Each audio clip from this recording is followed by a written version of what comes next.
গুলশান গুড়ি মাছ কিনবো। ওই পানি উঠটা গেছে না, ট্যাঙ্কি দিয়ে নাই যে ওই যে খোসা নাই। ট্যাংরা একটু ভালো ট্যাংরা আনবেন না? আর তুমি নিয়ে ট্যাংরা দেখে নিয়ে ওই ভূত টাকা দিতে হয়তো করাই যাচ্ছে না। আসলে কথা লিটন ভাই হলো চালাক, কিভাবে দেয় মানে কাজ করে না।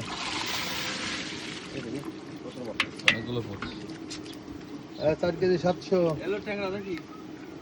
4 কেজি 920 গ্রাম, 4 কেজি 900, 4 কেজি আরে ভাই কি 4 কেজি 800 লেখো।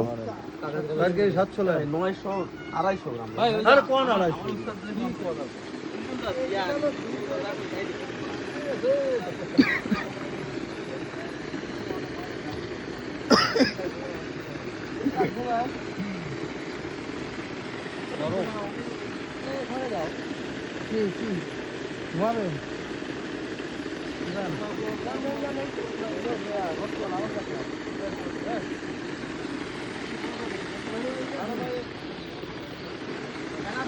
দাও